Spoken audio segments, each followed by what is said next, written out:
Yeah. I know that some people are just, they're fucking miserable. But and unfortunately, that's the only way you can know people is by talking to them. Right? Yeah. Like, you know what I mean? Yeah, you're not going to get to know anybody just because you met them online or whatever. And exactly. They're one that, I think. And that right there are gunshots.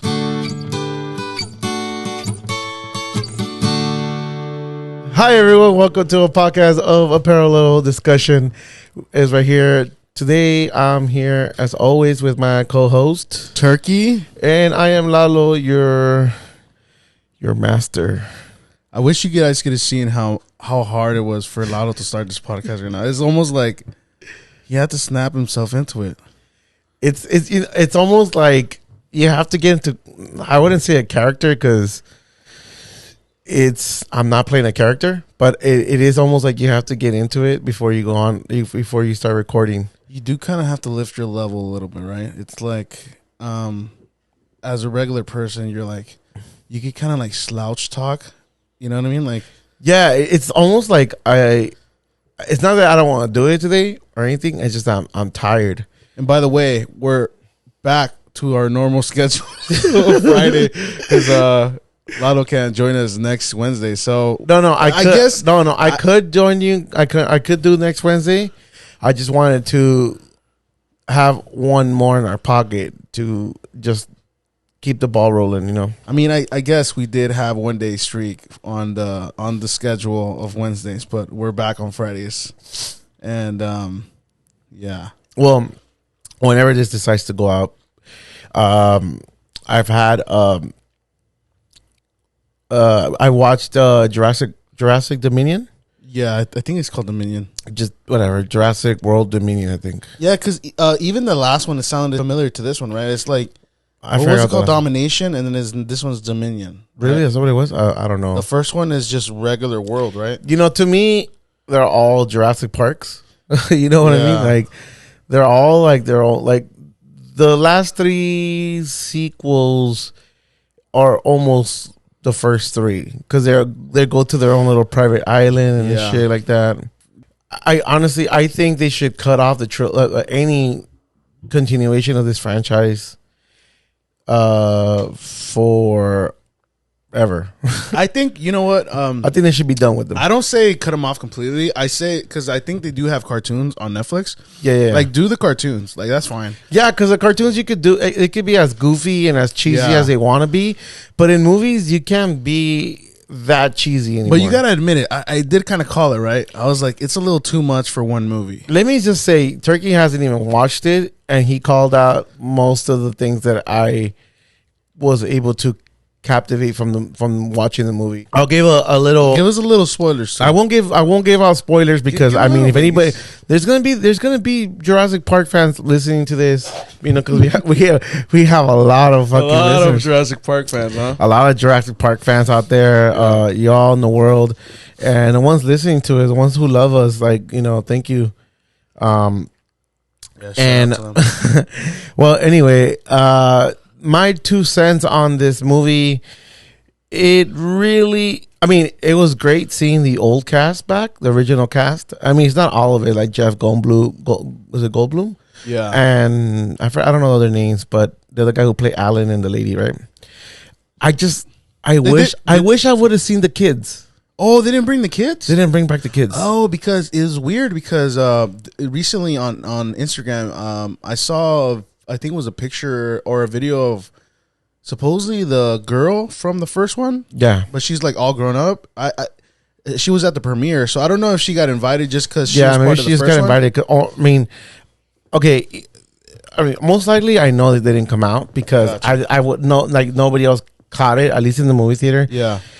I will say it is kind of lame when you go to the movies, and especially when you see these movies that you grew up with, and a lot of people who go to the movies and they grew up with Jurassic Park and et cetera, and you don't hear the crowd like, at least I don't know, maybe it's just me, maybe it's just Arizona because I saw it in Arizona, and I don't know what you're trying to say with that. I feel like they have no impulse. Like they have like they're so stale when it comes to like reacting to to certain things. Like even, I think the only movie I saw that the crowd got a reaction to was when I saw Spider-Man. Yeah, like no one got there was a small reaction to when you saw the old cast like reappear on this Jurassic movie. Yeah, was it packed? It was packed. It was it was like maybe I would say sold out. It's maybe a few empty chairs that nobody wants to sit in between anybody, you know? Yeah. But those are the ones I choose when I go alone. Yeah, see, that's the only choice you have. I'm in between two couples. Yeah. The couples who are mad at each other, you're just like right in between them. Yes. Yeah, so my review over this, honestly, out of 10, I gave it a 3.5. Damn, that's really low.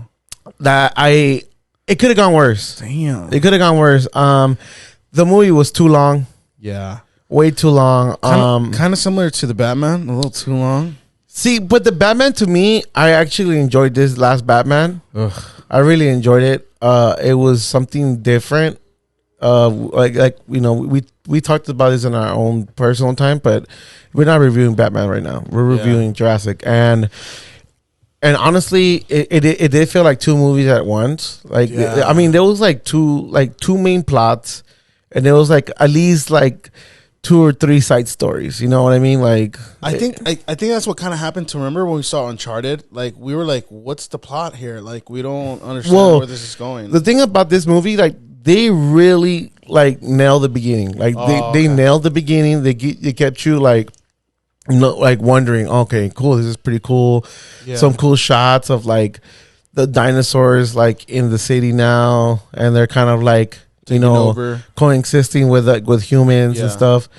But it just got to the point where I was like, all right, we get it, and the whole like science thing is just jibber jabber or whatever. Yeah. Like it's just got like, obviously, you know, there's some true science to some things, but there's like, you know, with dinosaurs, of course, it's all like fiction. So. And we were... it's science fiction. Science fiction, yeah, you know? Yeah. And it just got really like... how can I say this? Like, I wouldn't say repetitive, but I guess in a way it is. Like, you know, it just got boring. Can I ask you something? Do you think there was something that could have saved this film in any way? I think if they would have kept it shorter, it would have been a little better. I mean, because there was some things right there where, like, you didn't have to explain. Like... Do you remember watching the last one? See, okay, so this is my little backstory to the new trilogy. I watched the first one, which is World, right? Which is Jurassic World, right? That was the first trilogy. So I watched that one, but I already sensed it was going down a bad path at the end of that movie. You know what? And even then, like Chris Pratt in this one was like, he was very like he looks like he wasn't even in it. Like, oh. Like I feel like he really just wasn't in it. Like so okay, going back to the first one, the way I felt about that, it didn't ignite me to go watch the second one, and I already knew the second one was coming out. But I did, and eventually I ended up watching it. But the thing that about these movies, the newer Jurassic Park movies, I don't remember anything about them. Yeah, they're like, not really memorable. Yeah, and that's really bad when it comes to a movie, because the point of watching a movie, you want to like have some memorable moments, you know? Yeah. And then I remember Dominion once announced, and then COVID hit. So I don't know if this, in a way, was kind of like was affected somehow by COVID, where it was like they had to like rush a lot of things, but at the same time, it also feels like they had all the time they needed, right? It's like they still waited a couple of years, even after COVID, just to kind of let it go, you know? But these new Jurassic movies, they almost have the same effect as that last Star Wars. Yeah, you know, where they want to bring in the old cast to say, it's more like fandom thing, like, you know, like it's more like they know that these movies can't be pulled off without these characters, you know. But can I ask you something that we learn to live and learn to love, like, from the beginning? But can I ask you something? Do you think this is just a broad question? Do you think Hollywood is actually like forgetting how to write a good story? I mean, obviously, there's good movies out there still. There's really good movies. But in general, where things are going. I think it's just sequels are not like okay. It's like so. There's a thing about sequels. Like there's some sequels where like, people just try to reboot these things to to bring back like these characters that we learn and to love and we know, and sometimes they just feel like it's just too much. Yeah. Like, I mean, like don't get me wrong. Like the movie it was cool to watch. Like I said, like it was cool to watch. I did say it was long, so I at one point I think the movie started like at 8, so I didn't get out the movie theater till like almost like a little bit past 10. Okay. So it's like it's 2 hours and some change, and I'm not like at that point I'm just like I want to get some I want to get some rest. Yeah. But other than that, like I did love seeing the old characters, and the whole thing about Hollywood is that I did notice that they probably do like I wouldn't say over what was the word I'm looking for, like they overdo it. Yeah, I guess overdo it. Yeah. But they do and they're I guess like they just like get so caught up, like they just end up ruining it, like like something that shouldn't ever been touched. Yeah, I feel like they overdo things sometimes. They think that more is better, right? It's like I guess they try to please the fans, and then sometimes like even then like it's just too much. No, I can like even a little cameo would have been nice. Okay. Like a cameo from them, like a little like towards the end they just end up helping somehow. But these old characters, they were actually part of the film most of the movie.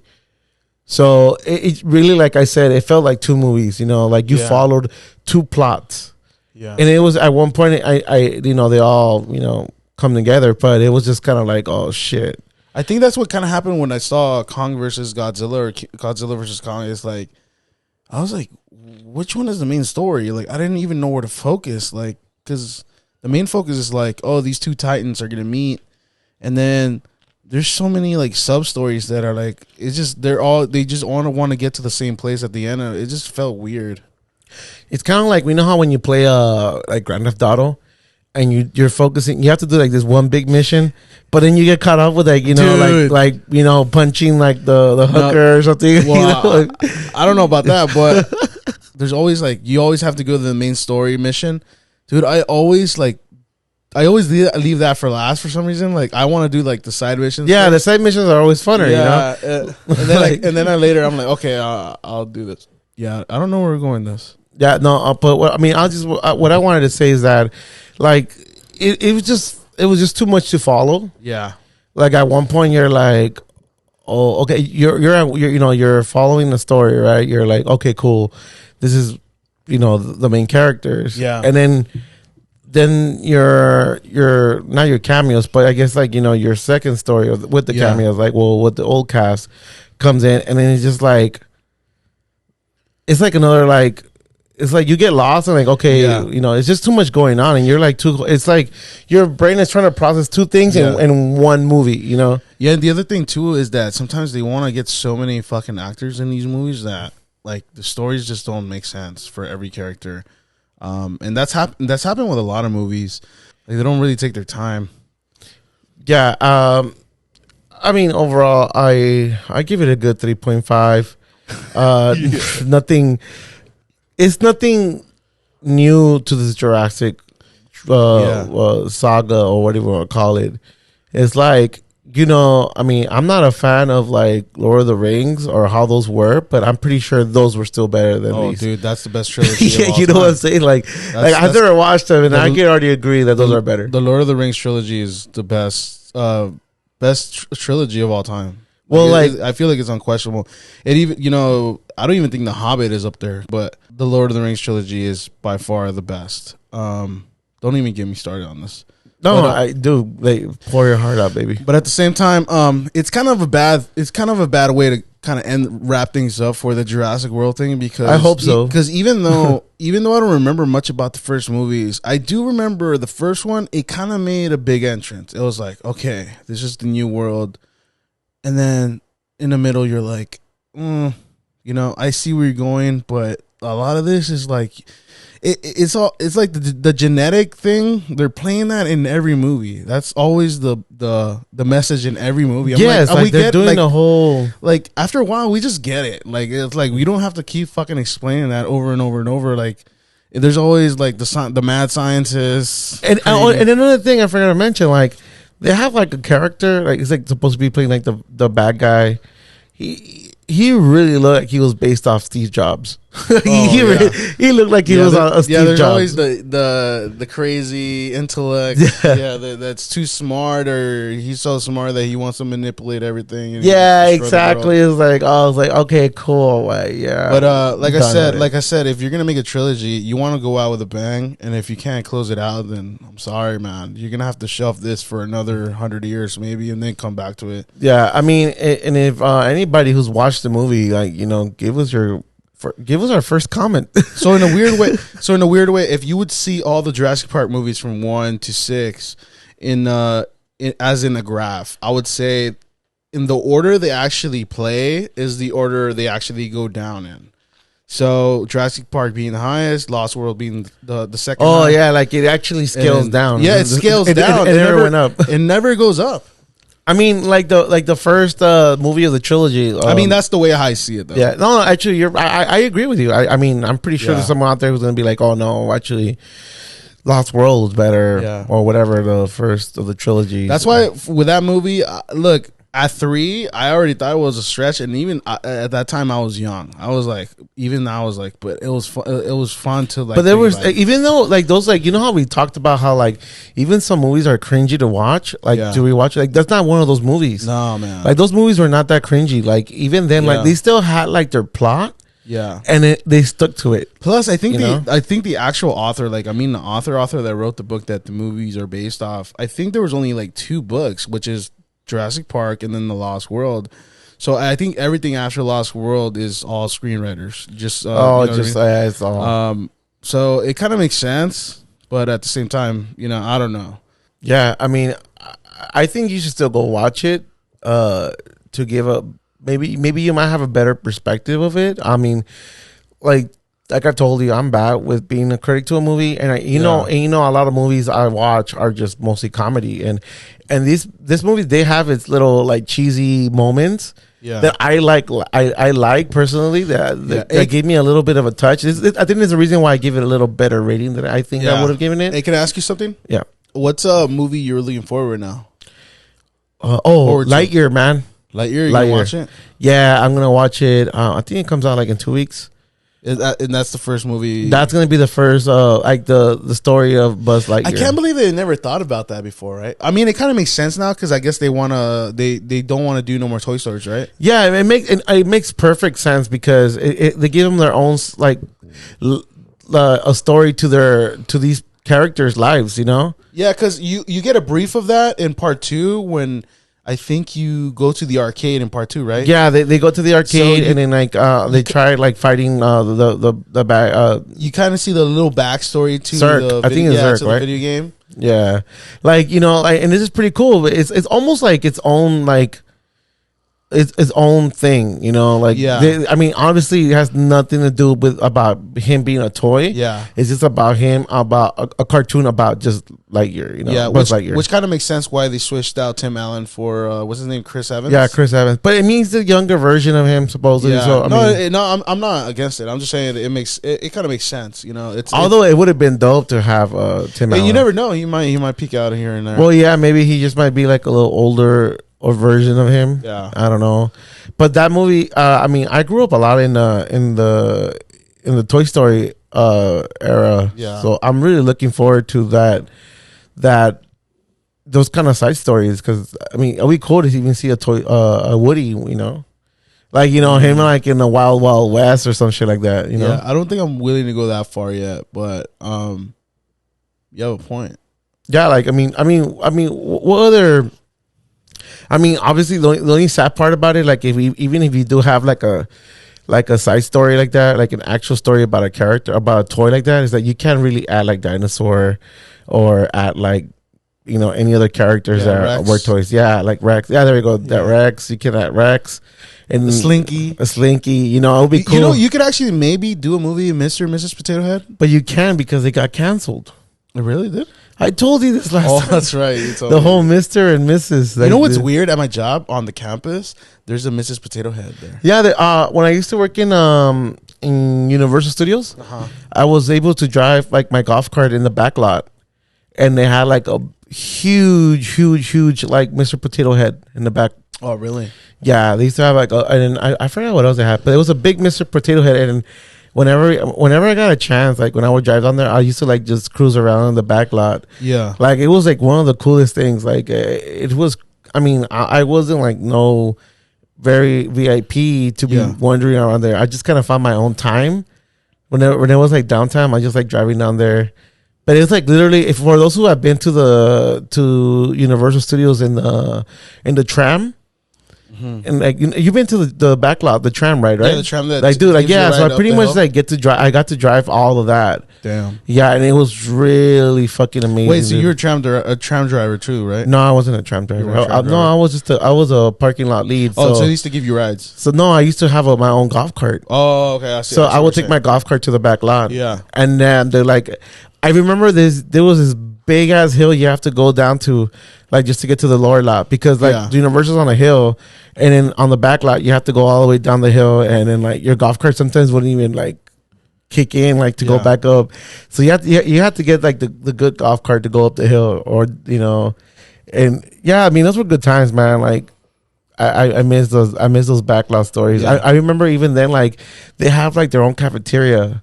Because that's where everybody would go eat. Like, well, obviously, if you're like, a movie star, you wouldn't go eat there because you will probably get some good shit, Yeah. But for the most part, like they have like their own cafeteria, and then those guys like actually put love into the food.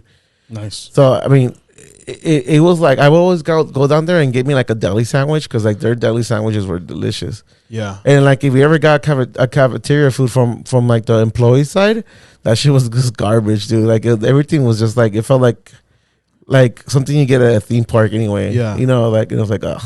I remember like the first time I actually went to Halloween Horror Nights, it was funny because I had just started working at Universal Studios. Yeah. And they had told me to cover a shift. It was like on a Thursday. I was like, oh, sure, I have no hours. I'll take it, Yeah. And I remember like I had like, we got the schedule to whenever we got the employee premiere. Yeah. And it landed on that Thursday. I was like, oh, I get why they wanted me to take over that shift. Yeah. Because they wanted to go Halloween Horror Nights. Oh, okay. Yeah. So then I was like, fuck it. I never signed a paper. No one ever told me, hey, you're coming in. So I skipped it too. So I didn't even go to work. And it's funny because I could have been fired for no call, no show, because I was still on probation. Yeah. And I went with my buddy Jose and Marco. Oh, I think I went too. No, you didn't go. I have a picture of you guys. You didn't go that day because that was that was Jose and Gary when you went with Jose and Gary. I was there. It was a horror. Oh yeah, it was a horror nights. Yeah, I did take you one time with Gary and Jose. Yeah, because I think Jose invited Gary and I invited you. Yeah, I was there for that one. I forgot how long ago that was. Well, I remember the first time, and then that's the first time I ever heard like, that was my first employee premiere. So what it is that before the Halloween Horror Nights or any kind of ride opens to anybody, they use like all the employees get the premiere, and then like they get like their sneak peek, but that's like everybody's training. Okay, like all the employees are coming in, and then if you work for that ride, that's your training. Yeah, you took me to you also took, I think I've been to Transformers. To the Transformers. The Transformers ride. Yeah, that one we went with you and Betty. Yeah, I forgot. That was like 12, right? 2012, 13 or something. Yeah, it might have been 2012, 2011. Yeah, that was a while back. Yeah, it was like 10 years ago. That was a pretty interesting. I think even it was you, me, and Betty. I thought I once took Elsa, but no. I don't remember. I don't remember that much. I just remember fragments because you would kind of like sometimes fill the blanks in. So like you kind of help my memory sometimes. No, yeah, it was just you, me, and Betty. Because I remember we have a picture. Yeah, when we were at the Transformer, right? And it's funny too. Yeah, I think it was that day because I think you picked me up straight from the dealership I was working at the time. Oh, really? I think you did. Yeah, and then you gave me the shirt. Yeah, it was Optimus Prime. You're right. Yeah. You're right. It was like a grayish one. That's what it is. I think I still have it. Yeah, you still have it? I still have it. Yeah. I think I threw all my shirts away. Oh, really? Yeah, I threw them all away. Yeah. Like I'm very bad at keeping those things, or anything that means something to me. Sometimes I'm very bad at keeping them. Yeah. Like I remember. I think the only thing that I've really kept for a long time, to this day, it's your heart. Not even then, dude. My heart has been given away. How many people are like stomped on your heart for sure? Like how many girls have fucking just come in your life? Damn, dude, like exposing me out there to the world, eat it up and like spit it back out. I think, like honestly, maybe 3. Damn. Yeah. Like where it hurt. Yeah, I mean, all of them hurt. Like all of them hurt. But there's like there's 3 that really have hurt. Damn. Because I mean, there's always. I mean, obviously, I know that not everything's perfect, bro. But when you think that, when you think the slightest of like everything going right to is like to a certain extent, where you're like, oh shit, like this is actually happening. This is actually like it's almost like so surreal about what the situation is. Like, oh shit, like this person last week, I barely even cared about, you know. And then like you start getting these feelings for these people, and those 3 were like the ones where I was like, oh shit, like fuck. Yeah, no, I get like, who the fuck? I'm sorry to bring up the trauma, you know. Yeah, do you freaking? It's because I mean we're already in that. This topic, podcast is about so inspiration, and you're bringing me down. Oh, hey, so I actually, it's funny because I was actually trying to think about a quote for this podcast, and there was a quote, not a quote, but a lyric that I actually ran into again. And it's a very, very, very, very inspiration to me, like this little quote, and I'm gonna have to remember the quote either on top of my head or I have to look for it. What's a good quote for you? A good quote for me, just don't be lazy, you know. It's funny because I saw this meme that said, it's like, man, I hate lazy people. And then the bottom it said, like, what the fuck did we do? Hey, you know, it's weird. Like sometimes like comments could become like quotes in a way. Yeah, like, you know, it's like just things like, they're so true. Like, what the fuck did they do? Like, you know, it's funny because I think we talked about lazy people last time. We did? Because of the jobs. Yeah. But this is a thing where if you're lazy and you don't do anything and you're just at home and no one's ever telling you, hey, go get a job or whatever, and you're not doing anything to abrupt anything or disrupt anything, like, all right, cool. If you're letting them be, okay, let them be lazy. But if you're going to tell him, hey, do this and do that, and they don't do it, then that's when you should be like, are you getting mad that I didn't set up the podcast today? No, why? Are you going back to that right now? Well, maybe. Are you going like full circle right now? Maybe. Maybe it has to do with it. Oh, well. Oh, and I remember the lyric. Okay, it goes.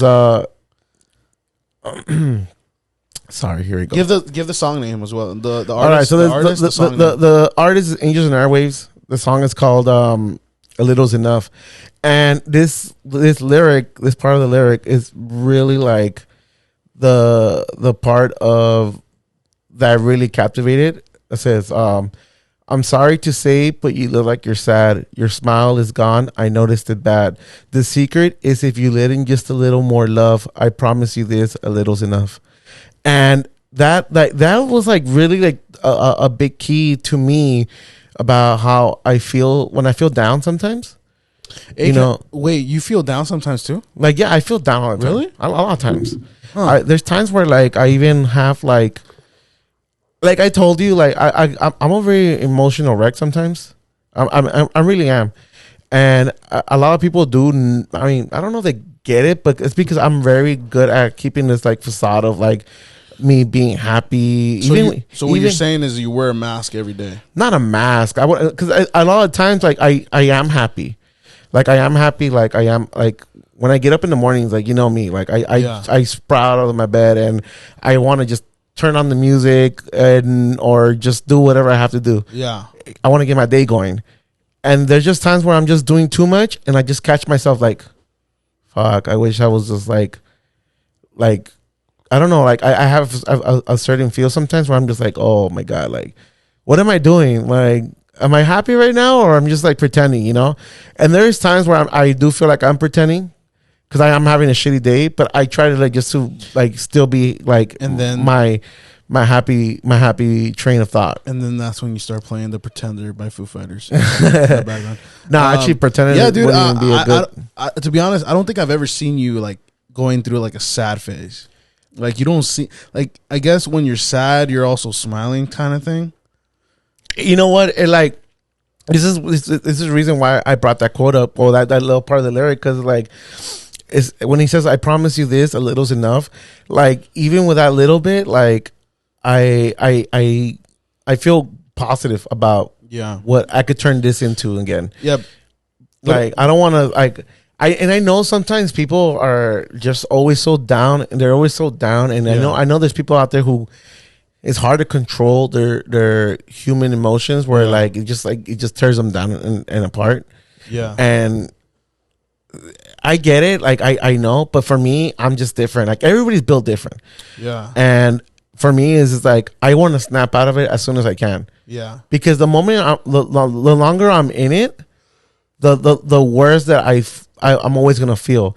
And I know that I even sometimes it might just come back to my head, and it might just kill me again. But as long as like I'm like, maybe I do need therapy sometimes, but I don't want therapy. I feel like our sometimes like are better.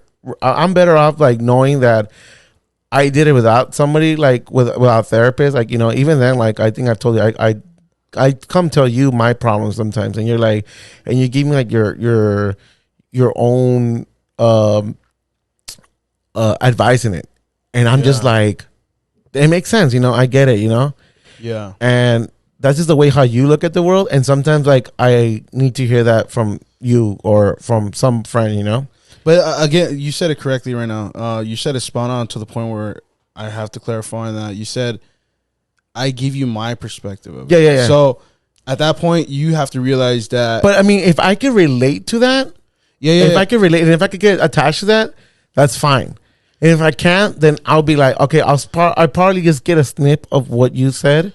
Yeah. And make it in my own way. And I think we talked about it like in the first podcast. Yeah, but then like you said, you have to you have to reflect on everything. It's like you want to bounce this thought to somebody else or bounce it off of somebody. Yeah. And they give you their 2 cents or whatever. And then that's when you have to assess that and just accept what you need and then go on with your life. But at the same time, like you said, what I say is my reflection of it. Yeah. You know, so there's people out there that really take other people's advice and take it as their own, which is, I think it's incorrect. You know, I feel like you should take that and transmute it into your, like you said, your own way. Yeah. Yeah, because I mean, if you could relate to it exactly how people say it, and cool, like it makes like the process a little easier. But if you could like not manipulate it, but like if you want to like tweak it a little bit to how like you could grab a little bit of this and that, like it's good. I mean, honestly, I know that, you know, therapy is like expensive. And a lot of people like they can't afford this shit. So even then, like friends and family is a good way to get it. I mean, probably family is probably one of the worst like people you get advice from. Let me tell you why. I'm not saying don't get advice from your family, because I've gotten advice from my mom and my brother, and you know, but sometimes their way of looking at your problems are like, oh, you're doing it wrong. Stop. You know, they don't really give you an explanation sometimes. Yeah, they almost want to like take my word for it. You know what I mean? Like, you know what? Just stop there. Don't do that no more. Exactly. And that's it. Or, you know, it's almost like they want to impose their ideas on you, which it makes sense. You know, they are their family in a way. They are your pact, right? Or this is our pact. This is how we operate. So it makes sense for them to be like, no, you're doing all wrong. Do it this way. You know what I mean? Even then, sometimes friends could be like that too, and I get it too. But there's like just like I think I even told you like before, like I have friends who I go for certain things. Yeah, I mean, I think everybody has a specialty for everything, you know. And with you, like I know it's almost everything, but it's crazy though because I mean I don't think like a lot of it's like about like my love life. Yeah. And it's funny because I mean I want to put this on the pod because you're not a man of many loves. Yeah, you know, but somehow I don't know if it's like just through what you see from other people or just hear from other people, like you kind of like you're almost like your own like Dr. Drew of like Love Line. I don't know who Dr. Do you know who Dr. Drew is? Okay. Well, long story short, he's like a doctor, and he had his own own radio show about love, and he always gives like his little love advice. But yeah, you give good love advice for someone who doesn't pick up love so fast. And you're not, like I said, I mean, it's not even that you don't look for it. It's just, it's just you know. Yeah. Or I don't know. Do you look for love? In the wrong places. Yeah, man. Yeah. But going back to your quote though, I understand there's a lot of meaning in that. Almost like how the quote says it, right? It's a little bit. This is really what you need, but at the same time, also find out how to almost fulfill yourself again, right? It's like you can't run on empty all the time. It's like in that song, he's pretty much telling he's running on fumes of whatever drives him in his life, but at the same time, he has to find a time to reassess his life to fulfill that energy back up, so he won't be on depleted all the time, and he can carry on his life and not need anybody else to fulfill him. You know? Yeah. You know. So again, you have to reassess what you're doing and really internalize what's going to help you in your life, and then move forward. Because it's not that you don't want. It's not that you shouldn't have to depend on people. It's just that should be the plus to yourself. Yeah. Anybody in your life should be a plus. You know, you are what you need, and then the plus is the people around you, right?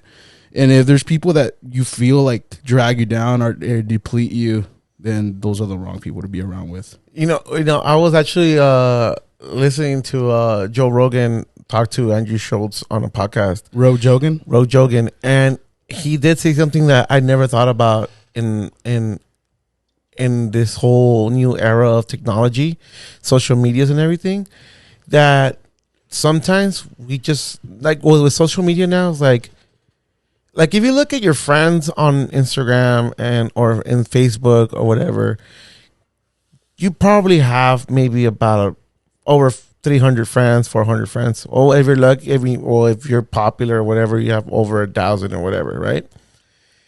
And I know that we don't always talk to all these people.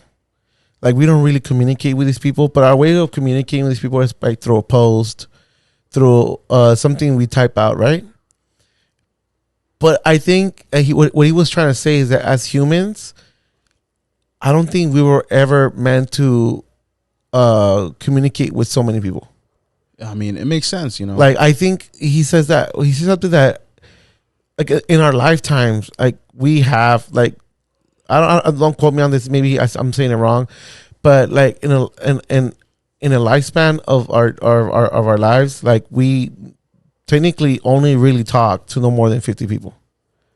Yeah, but even 50 is stretching it. Yeah, I know. I mean, like, like, but I'm saying like you could be like somehow you had a good friendship. I mean, I wouldn't say like a best friends or anything, but it's someone who you like just through school, high school, whatever. You know, in a lifespan, even like I feel, even like excluding social media. Let's just say we're living in a world without social, and you know, I still think, depending on the situation, I still think 50 is a lot of people to go through in a lifetime. Yeah, I mean, I'm not saying like we're gonna talk to like 50 people forever. I mean, obviously, if I could have if I could talk to the people I talk to, yeah, and have them in one table, I could. You know, a safe measure, people that could really make a difference in your life, and this is gonna be really low, but I feel like it's under 10. Yeah, I mean, under 10. But I mean, what I'm saying is that crucial. Yeah, crucial. Probably be about 10 people, and that could even mean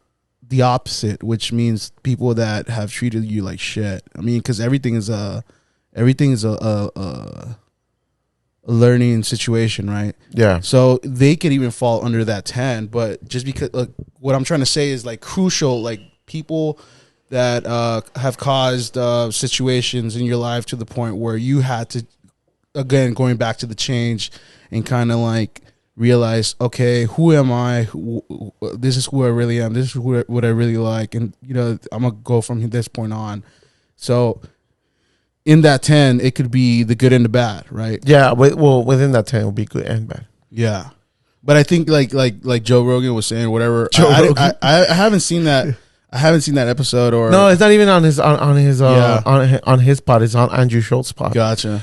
But yeah, like he does have a point. Like, unless you're like a tribe leader or the president of the United States, not even the president of the United States. I'm pretty sure he doesn't really have more than 15 at least, or 20. Yeah, I mean maybe, but you know, because I mean, you're gonna have a lot of people. There's a lot more people talking to you that you might want to talk to, unless you're like a CEO of a company or something like that. People will like depend on you and shit like that. I'm not saying they're build these close relationships inside work and outside of work. Exactly. So, but even then, it's still too much. No, but even then, you know, there's the fine line of you being the friend and actually being their boss. So, yeah, exactly. Are they really your friend, or are they just trying to just suck her up? Again, it just depends, you know? Yeah. It's kind of like when you watch these reality shows like the Kardashians or something, you see them, but at the same time, it's weird. It's a weird situation because... Well, it's funny you mention that. It's because he does mention it, like, you know how, like, it's... when okay, like, for us, like, me and you, these conversations happen all the time, right? Well, not all the time. Like, not all the time, but they go a lot how, like, we talk now. Like, you know, like, we're not... Like, me and you can have a phone call, and we can have like these conversations where maybe they don't always have to mean something, but we're talking about them, you know.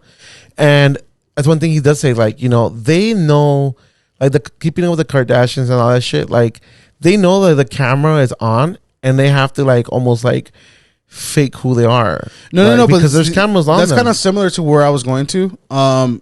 So yeah, like, they're in a show. You see them interact with themselves, meaning just the sisters, whatever, the family, what the important people, what you would say, right?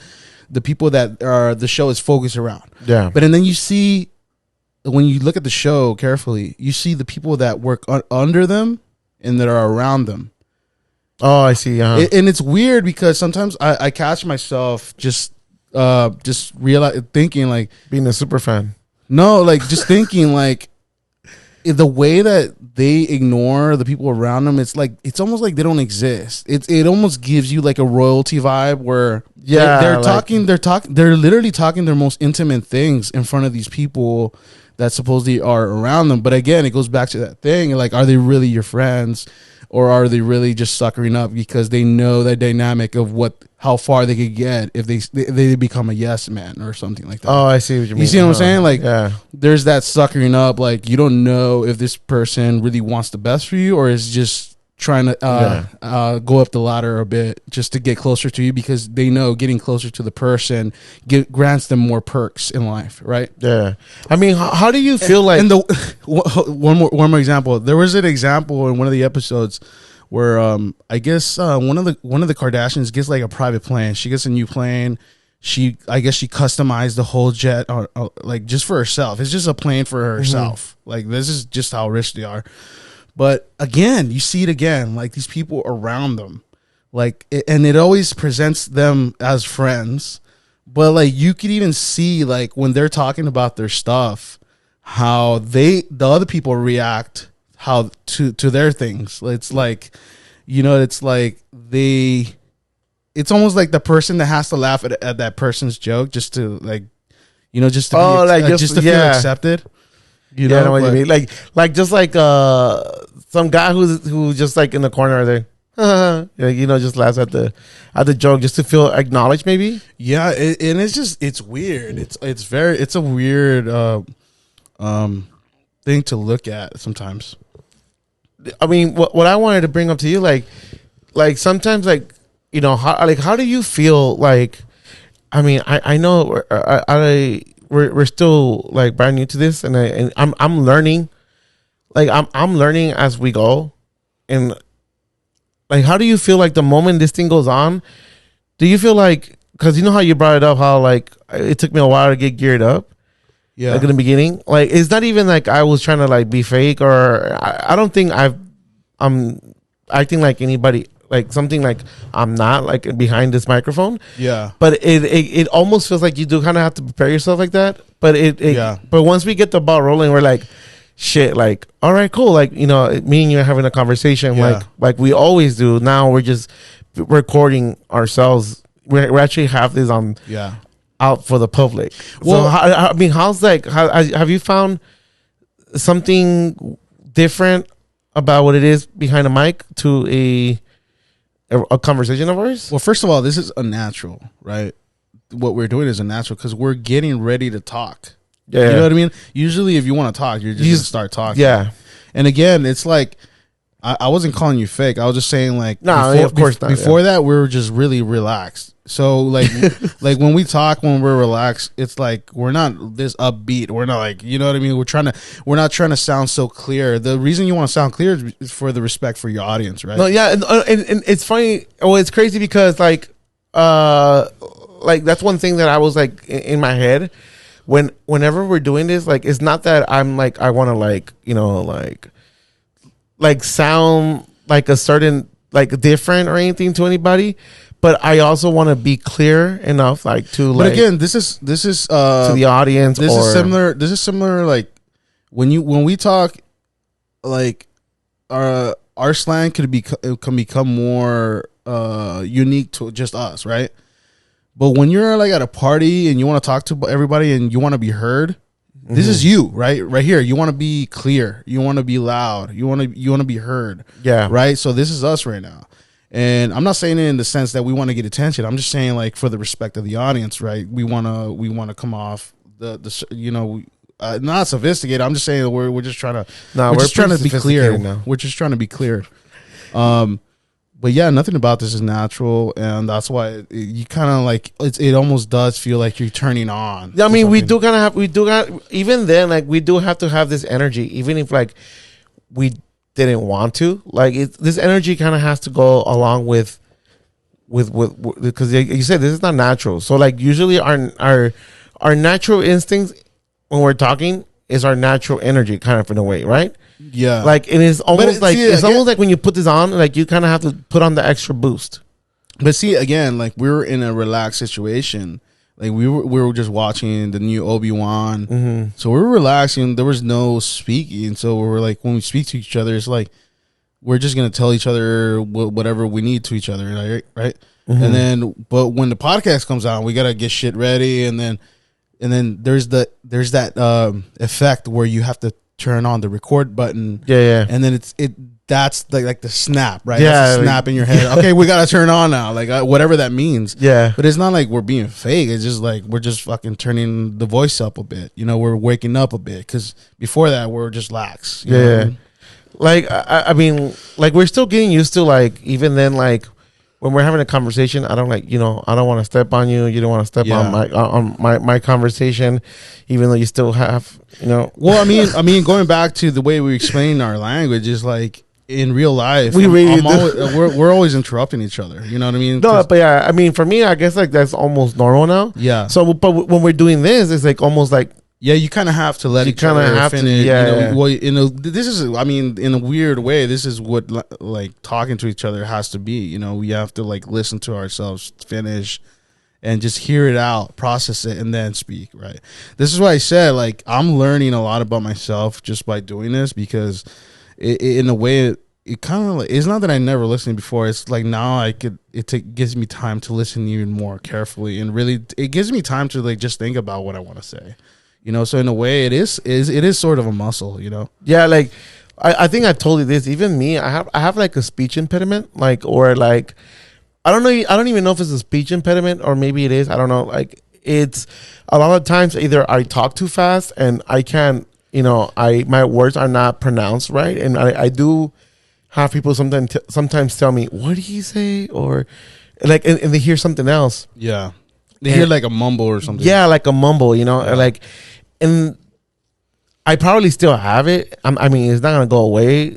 As you know, as simple as listening to my voice for the last 5 episodes or whatever. Yeah, but now it's more like I catch myself doing it, and I'm just trying to do it less. Not because I'm like, you know, like embarrassed by it, but because I'm trying to improve it. Yeah. You know, and even then, like, I'm just like, oh, I hope that I don't sound like that on the podcast where people be like, what is he saying? What is he doing? What are you trying to say by that? You know? Yeah. Or like, what if they just pick up the wrong word or something? You know what I mean? Yeah. I mean, it's going to happen once in a while, you know, so I wouldn't really worry about it. But as long as you try to explain your answer as much as possible, I think I think it's forgivable. Then I'm a very bad storyteller though. Like maybe it's probably like the worst thing I could have done.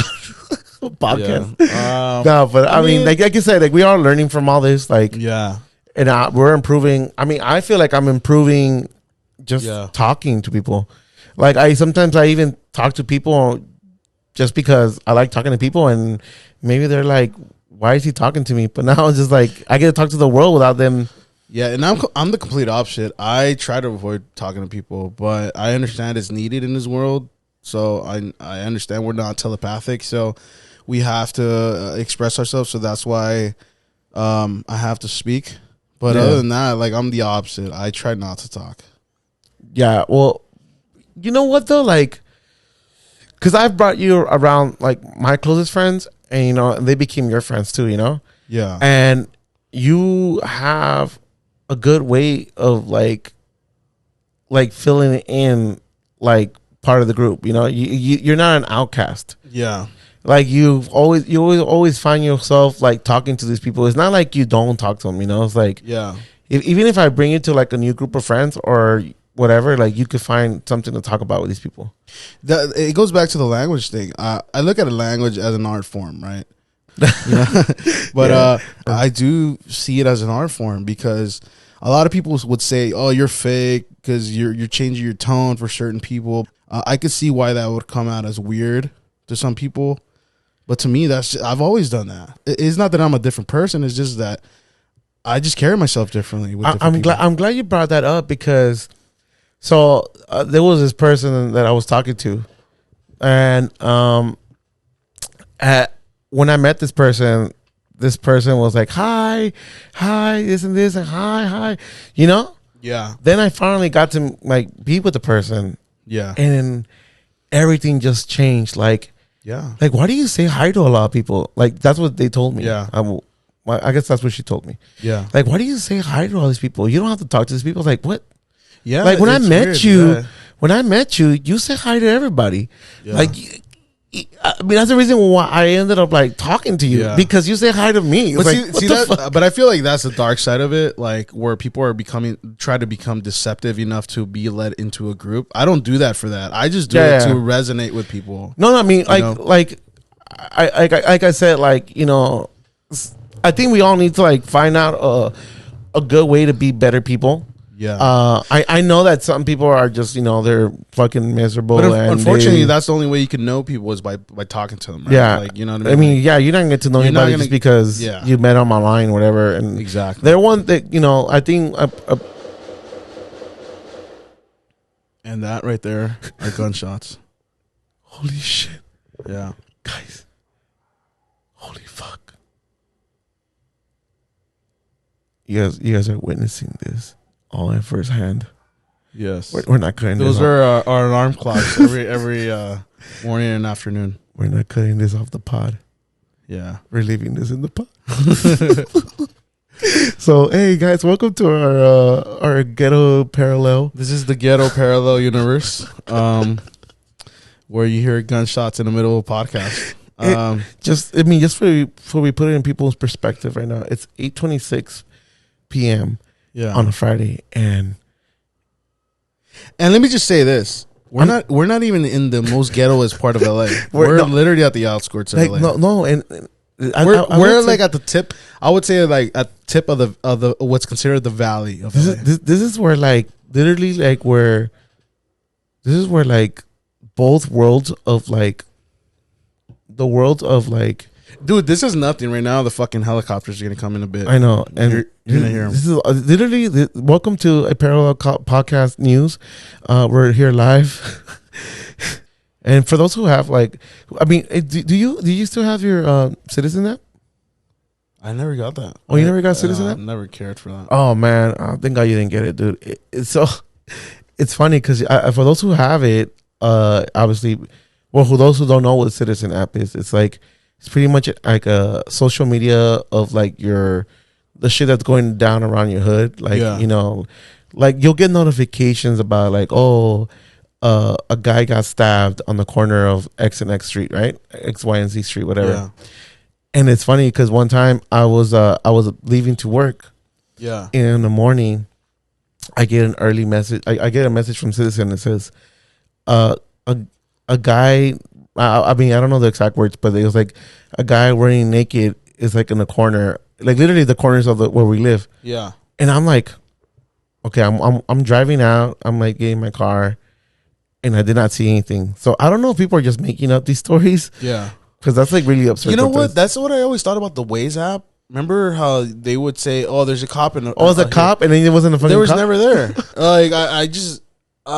This is why I got rid of it, because at first I was I stopped using Waze. At first I was like, oh, okay, it's a good idea. You know, there's people warning you about shit. Avoid this for that, or there's a cop here or whatever. And then I was like, how do I know any of this is real? Yeah. How do I know if somebody's just not reporting something stupid?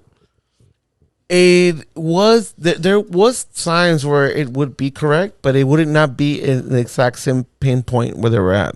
So like, if you see a cop, you know, you could actually pinpoint it, right? Yeah. As you're driving, but by the time you press on it, it's like maybe either too early or too late. So when you see the pinpoint on the map, it will sometimes not be accurate. Yeah. So you will like already be passing the cop, and you're still going like 85 miles per hour when it's only 75 at the point. Yeah. So yeah, like it's not always accurate, but I mean it's cool that sometimes they, you know. Yeah, I never cared for those apps. I just never cared. You know the weird thing about our neighborhood too, without giving too much, is that in the morning it looks so gentle and peaceful. I mean, you walk in the mornings. I walk in the mornings. This block. You walk in the morning. Yeah, all these blocks. I walk them in the morning, and it's so serene. It's like it's almost meditative, you know. Yeah. But at night it turns into Sodom and Gomorrah. You know, like it becomes like.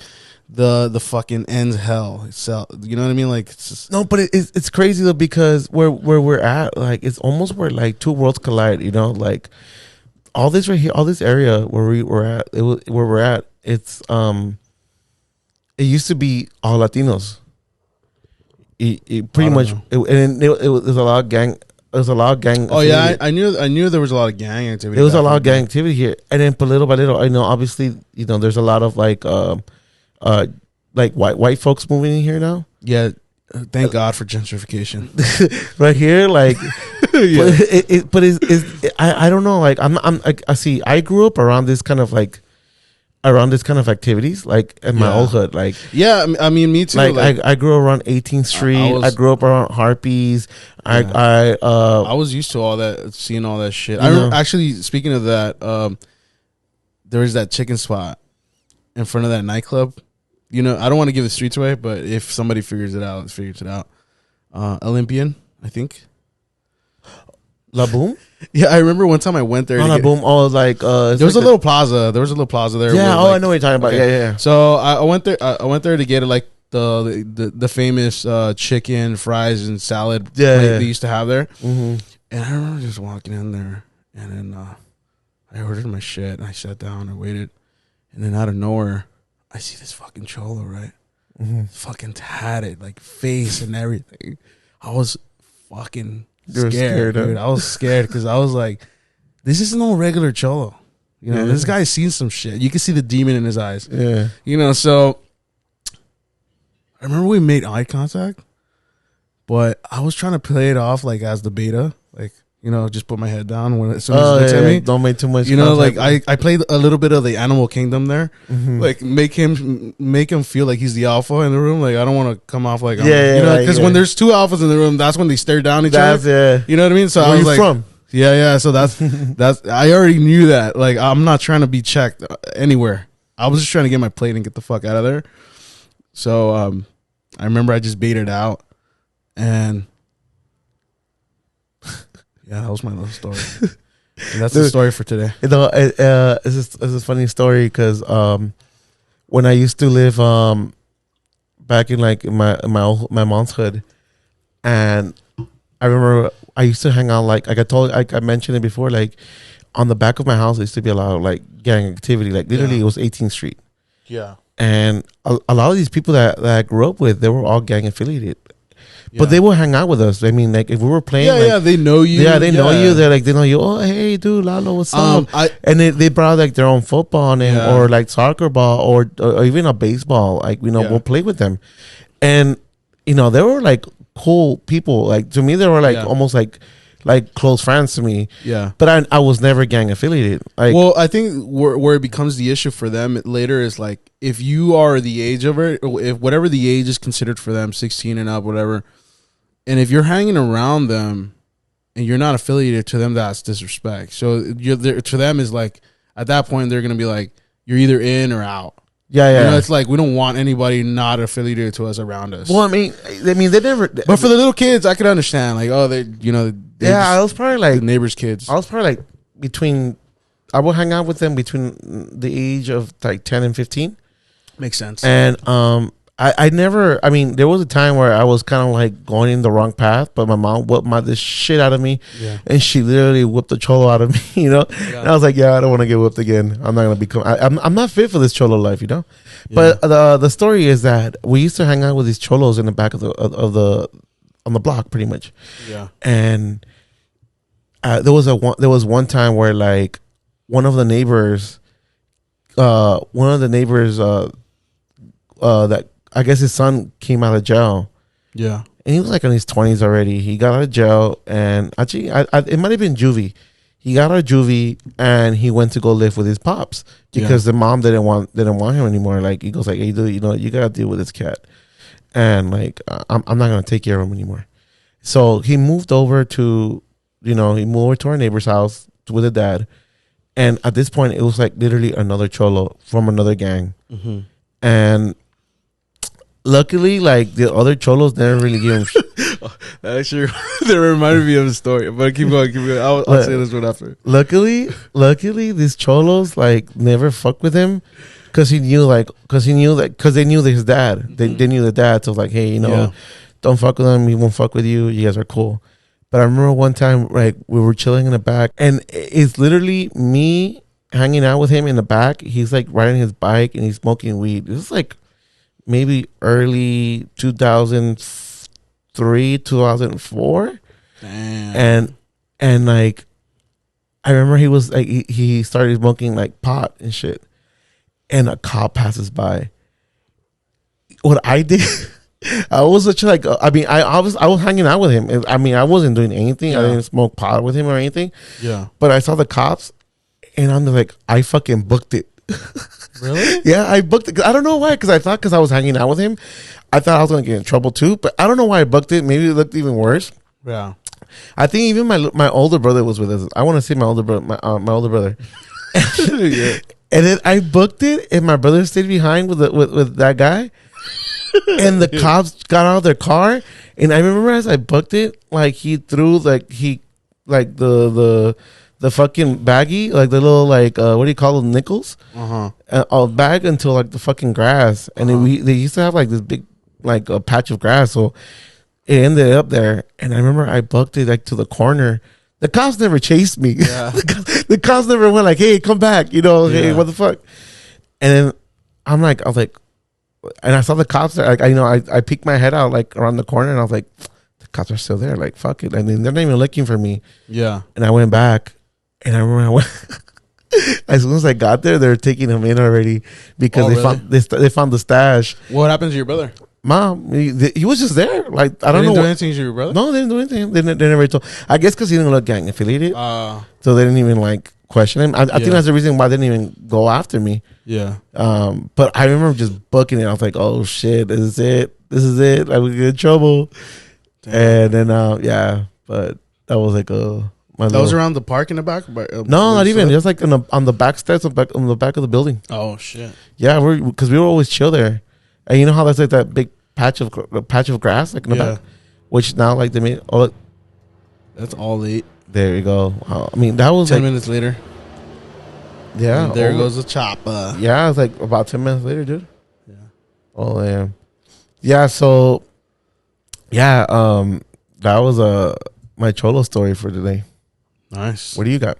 No, I was just remembering one time we went to your house. I think I was with you. Well, yeah, we were together. I think we had just come from like Food for Less, getting like some Hennessy or something. And you parked somewhere in the front, but it was a little to the back towards the first building in the corner. Oh, yeah. And then I remember we were walking up, but there was 2 cholos in front of us. But one of them was like fucking big. He looked like fucking the Blob or something. Like he was fatter than me at the time. Okay. But I remember he was taking his time, but he was a cholo. These like straight out cholos. And I remember just walking really fast. I was walking really fast because I was trying to get to you. Because I remember we were trying to get to your apartment. I don't know if you remember this, but and then I guess I got too close to the point where this fucker stopped and he just looked back like he thought I was gonna stab him or something. Really? Yeah, I don't remember. Yeah. That's what I remember earlier because I just thought it was the funniest thing. After I didn't really put it all together until the end, and I was like, "Oh, this fucker probably thought I was gonna like take a hit on him or something," you know. I mean, then again, you have like a bottle of Hennessy. He might be wanting like, "Hey, let me get that shit, homie." Yeah, those were our Hennessy days. No, the Hennessy days was because of you. I didn't give a shit about Hennessy. I only blacked out on Hennessy once, and that was on Hennessy Black. We went to literally blacked out of Hennessy Black. We went to Lalo's cousin's house or something. That was the only time you ever hulked out on me, bro. I know. And I think I remember when and I've been drunk with a lot of remember when you told me, oh yeah, I've never acted like you know, that was the time where I was trying to tell you that. Yeah, like I think there was a time where we were talking about like, hey, was there any moment where like I became, you know, I've always been like a really sad drunk. Like I get really sad when I'm drunk. Really? And not like in a sad way. It's like sad and like I'm good. You know what I mean? Like I'm good. Like I'm just chilling. It's that kind of sad. I'm not sad like, oh, fucking my heart. You know what I mean? Like no, like I mean, that's like a bad sad though. I mean, I would it's rather not a bad sad. I would rather have you heartbroken. No. But check this out. I could be either way though. I could be like really sad. It depends on where we're at. Like if it's just us 2 drinking, and we get fucked up, like I'm gonna be like a comfortable sad, like comfortably numb, you know, like that Pink Floyd song, you know. And but if I'm in another setting where there's like more people to talk with or more louder music or whatever, like I'm a hype drunk. I could be that too. Yeah, I could be either or. That's what I get from you most of the time. Even when we're like, I mean, there is that chill drunk you do have. Like I know that's the sad drunk I'm talking about. That's not sad though. But it looks sad to certain people. It's almost like I've had certain people come up to me like, "Hey, you're all right?" Like, yeah, I'm just good. Like I just stay quiet. I stay mostly quiet. Like yeah, that's because you're like, it's almost like when you're like, okay, I don't know about you, but I've hanged out with people who smoke weed. And everybody, they're also their own. I have a story of that too. Like I smoked weed and I drank at the same. Got crossfaded. Oh man, that's the worst. Bro. I have a picture of that too. Yeah, if you want, I'll post it as our art for this episode. Yeah. Oh yeah, let's post it up. No, post it up. And so like, there's people who like I've never noticed this because I mean I know a lot of people who smoke weed, and I never catch this on people where like. There was this one girl that I was just like dating for a while, and I remember like this is the first time that she actually was like, "Hey, you don't mind if I smoke in front of you?" I was like, I'll go like by all means, like I don't give a fuck, you know?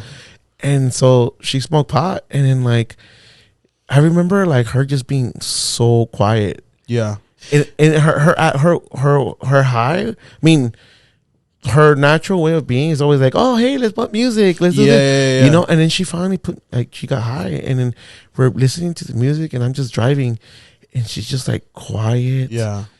And just like not even saying a word and just like looking forward. And I've gotten high to the point where I'm just like, hey, I don't feel good, or I'm feeling weird. I get it, like, why you're quiet. But I almost felt like she like needed someone to wake her up. Like, hey, are you good?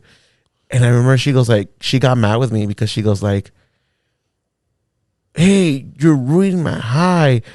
I'm like, it sounds like a line from a movie or something. Yeah, dude, it was weird. It was weird. Like, I get it, you know, like, it's almost like, you know how like when you're like drinking, and then someone starts a fight, and you're like, this kills your buzz. I think, like, I get it, but that's just weird for me. Like don't get mad. Like, I didn't know. Like, if you had told me, hey, you know, I'm gonna get high and this is how I am. Well, first of all, I think that's a compliment to you, because I think that people, when you could be quiet around somebody and not care, you know, I think that they have some sort of trust in you, right? Yeah. But at the same time, I think the way that person, your friend or that girl you've dated, has smoked is just by herself. Yeah. So that's her version of getting high. It's like, I mean, I think that's the reason why she even asked me, hey, can I smoke? I was like, yeah. Sure, so for her, it was like that's the way she processes her smoking. So by the time she smokes with you, and you essentially did kind of kill her high, though. Yeah. You know, you kind of like, I mean, I didn't mean to. But that's just the way she does it. You know, that's probably just how she smokes, is just by herself. Yeah. She doesn't talk when she's high, you know? Yeah. I mean, it's not like if okay, I know that happened already. Yeah. And it's not like the next time that she gets high, I'm going to bother her now. You know, it's like, I know that she doesn't like to be, you know, high and bothered. But like, I mean, I just wanted like to know like if she was okay, because I was like, no, you literally smoked the whole blunt by yourself. I can only take one drag and I'm already fucking high. Yeah, she probably but she probably was. She was fine. It's just that the thing is that she's probably just used to smoking on her own. So by the time she was feeling good, you probably just talked to her and she was like, she kind of took it the bad way. Yeah. But that just depends on the person. It's like drinking, you know. It's like you never know who you're gonna get, you know. It's almost like, you know how like, well, I've had a girlfriend who, like, when I was drinking, and yeah, maybe I might have been a little sloppy drunk, but I wasn't falling on the floor drunk. I was still having conversations with people. And I always say this, whenever I smoke and I'm drinking, as long as I can still smoke the cigarette, I think I'm fine. So that's a way to find out. If like, if I can't even light up a cigarette or you stand up, I mean, I'm already fucked up. Yeah. That means, like, you know, and tobacco is really fucking bad. Like, don't get me wrong, people don't. I do smoke, but and I know it's bad, and everybody tells me, why you smoke? Why you smoke? Let me tell you why I fucking smoke. It feels fucking good. Let me tell you, especially when you're fucking drunk. It feels good. Yeah, I hate that I smoke. I'm not saying go smoke and go, I'm peer pressuring anybody to go smoke, but I'm giving you my experience. I love a good cigarette when I'm like, it's really cold, or I'm like, I'm buzzing it, because that always gets me like, oh shit, like, like it just get. I know if I can smoke a cigarette and I'm drunk, that means I'm good. The moment I can't even light up my own cigarette or even hold it up, I'm just like, okay, I'm fucked up. Hey, but you know what I do prefer over smoke though? Sometimes is the food, tacos. No, hookah. Hookah's actually pretty good. Oh yeah, hookah's cool. It's pretty chill, right? Especially if you have it set up and it's a vibe, you know. It's more of a vibe thing. It's kind of like smoking a joint too. Did I ever tell you the story I choked on hookah? No. Oh man. So my friend Alan and my friend Elsa, like, this is like, I think this is when you can still like smoke hookah when you were like 18 and shit. Okay. And we went to a hookah bar. This is pre-vape? This is pre-vape. Yeah. So we went to a hookah bar downtown by the LAFC stadium. This is like way before the LAFC stadium. I think the Coliseum was still there, and the other one, the sports arena. Sports arena. The sports arena. So they broke down the sports arena to make the LAFC stadium. Well, we went. There was this new hookah lounge that had opened right across the street, like literally you know where? Right behind the Chipotle. Okay. Like, so, dude, that's where I went. Yeah. I think So it was a fucking cool lounge, right? Yeah, it was a cool lounge. Cool. Oh yeah. And so I went there with my friend Elsa and my buddy Alan. Yeah. And I remember like this is my first time ever having hookah. Yeah. I did smoke cigarettes already at the time, but I wasn't a heavy smoker.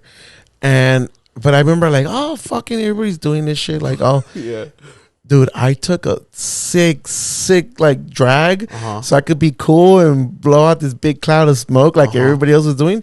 But I guess I took a big sick drag where it clogged in my throat. How though? See, that's what like I it just clogged up. I don't know if anybody has done that, but like to me, like it was weird because it clogged on my throat. And I remember like taking the big drag and like literally my airways just got clogged. I couldn't even breathe through my nose. Like I was like you know, like I was like literally, like it almost felt like if like you had choked on something and you get And I remember I got up, and I remember telling I remember telling my friend Elsa and Alan like with my hands like I can't breathe like with my hands, you know. Yeah. I don't know where like I don't know how it happened, but I was able to get a little air where it helped me just like push everything out. Yeah. Bro, I almost felt like I was dying, dude. Like, then that's where the song "Anxiety" comes out in the background, almost like that. And to me, like after that, like any kind of like those big clouds of like even e-cigs or whatever. Oh yeah, e-cigs I don't fuck. Like with and all those like vapes. Like ever since then, I can't fuck with them because. But a hookah, it wasn't a while. No, I mean they made it's because the kind of smoke makes my throat scratchy. Yeah, and when I used to go to school, I met some dude that he was my classmate, and we became really good friends at the time. It was back in like 2015, and he had a hookah, like he bought one. So because we were working on this project, so I would go over to his house, and he would just set it up, and then instead of working on the project, we just smoke hookah all fucking day. It's funny though, but it's so relaxed. With some beers, it's like hookah is like one of those things where you could just like chill on. Like it's almost like a cigar, you know. It's a fancy like. I don't know. It's almost like an excuse to like just relax. I don't know why. Yeah, like, I feel relaxed with a same hookah. thing as with a cigar. Although only thing I don't like about cigars is like that smell is very very thick. Yeah, like literally you could smell like a fucking cigar for like 2 days. Yeah, I remember that one time we left that person's house. I don't want to name any names, but we took drags out of that fucking joint, and then it was Elsa, no? Was it? Yeah, it was Elsa. Yeah, I remember when we got out. We're like, let's go. And like we left, and then so this is a story. I bought tickets to this festival called FYF Fest, and then Turkey's like, oh hell yeah, I'll buy you I'll buy your ticket. No, I'm gonna buy my ticket. No. This is no. You sound it was FYF. Let me remind you. This is at a show at a Wiltern. No, it's FYF. Let me remind you how it happened. So I had bought my tickets to FYFS and I bought general admission. No. You bought VIP, and I told you, bro, why did you buy VIP? And you're like, oh, because I want to be in the VIP. Like, bro, I have general admission. Like, what's the point?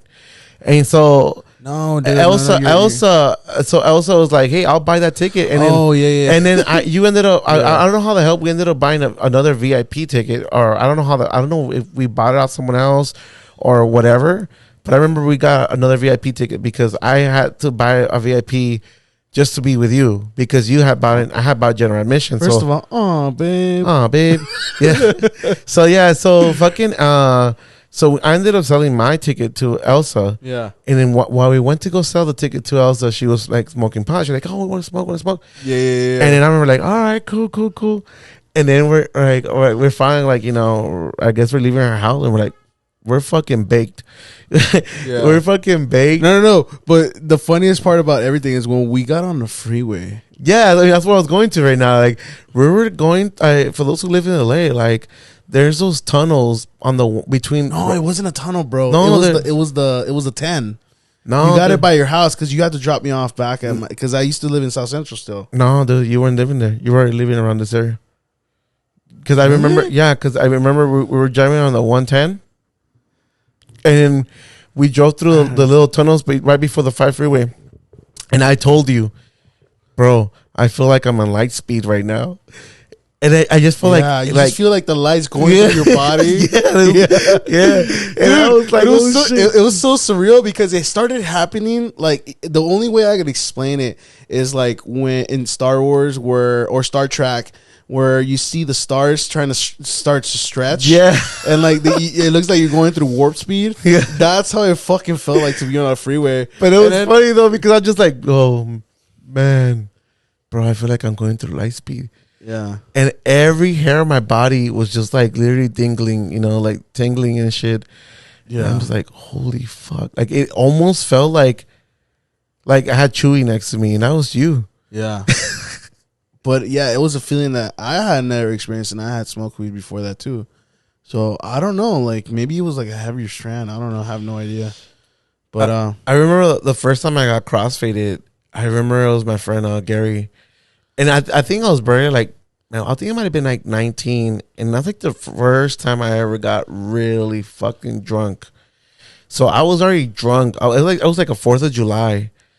And I was already fucking drunk like before 4 o'clock, like before 2 o'clock. We started drinking like at 10 a.m. Yeah. And by 2 p.m., I was already fucked up out of my ass, like I was like literally like drunk. Yeah. And I remember Gary came up to me, hey, Lalo, you down to smoke? I was like, this is the time I was just trying to like experimenting. Yeah, I was like, fuck it, dude, I'm down. Yay. Yeah, so I think he was smoking stress. Uh-huh. And, at the time, whatever you get your hands on, that's what you smoke, So he goes like, oh, this is stress, Lalo. It's cool. Just take like a drag or two. I was like, all right, cool. And I remember I didn't even cough. I didn't blah, blah, blah. And I took it like a champ. But I remember like within 30 minutes, I got really fucking bad. I remember we were at this party, at this 4th of July party. And I remember like, it's like, hey, I don't feel fucking good. Mm-hmm. So I remember, like, if I don't feel good, like, either I'm going to be high or I'm going to be drunk. And the only way I could do this is if I go vomit. I remember I went to the kitchen, to the guy's kitchen. Like, it was like a party, like, somewhere in Bell or something like that. And was it Bell Gardens? It doesn't really matter. And I remember just sticking my finger down my throat, just trying to puke everything. And I couldn't. I couldn't puke it out. And then so, literally, this guy had, like, a big ass 4th of July bash. Like he had a whole fucking DJ speakers like in the garage. And I remember just like knocking out on the couch next to the speaker, bro. Like everything's going boom, boom, boom, boom, like loud as fuck. And I'm knocked the fuck out. And within like, how you start getting the cold sweats? Yeah. I remember waking up and just like puking everything out. Yeah. And I went back to sleep next to the speaker. I wake up at 6 p.m. And everybody was just like, damn, dude, finally you wake up. And then they wanted me to continue drinking. Dude, like, I could not do it. I was like, damn. I was like the worst. I think that was like probably one of my worst, like being drunk or crossfaded, like stories ever. I never want to feel like that again. Yeah, being crossfaded is not the best. Yeah. You get. But there's people now who do it and they like it.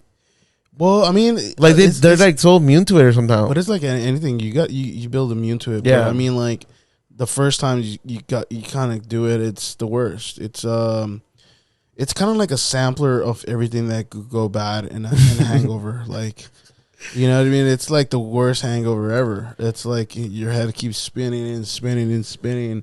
It almost feels like you go to sleep in a dryer and then you wake up. You're all dry. Your fucking skin is all sucked in and shit. Yeah. Like, you know how like dry fruit looks like? Yeah. That's how I feel every time I wake up hungover now. You look like dried up mango. Dried up mango, yeah. Yeah. Yeah, I don't know. Yeah. Yeah. Well, I think this is gonna be it, right? Yeah, I think so. I feel good. I feel good too. Again, we're getting better at this. And hopefully we can get even more better for you guys, whoever's listening. Definitely, we'll I think we're gonna start sharing a little more personal. As I get used to this, I'm feeling better sharing a little more personal. Yeah. I wouldn't say information, but more stories about what I've been through, what we've been through, and I feel like that's going to be even more interesting, even learning about us, because I would like to know who can relate to these things too, you know? I'm pretty sure there's one person out there that could somehow relate to this. Yeah. Even if that one person gets something out of it, that's cool. I mean, I don't mind. The point is that someone's listening in the first place. Not saying, dude. Like, what if like an alien has like a AirPod right now, like, you know, listening to our YouTube channel right now? Like, oh, yeah. But it's like when people read books and stuff. Like, I just want people to like to kind of enjoy it for what it is. And if you can learn something, learn something. And if you don't want anything about it, then don't do anything about it. You know. But on that note, it was nice being with you guys tonight. Or morning if you're driving. We love you guys, whoever you guys are. I don't know you personally, but have a good night. And that wraps it up for another podcast of A Parallel Discussion. Thank you for joining us and take care. Bye.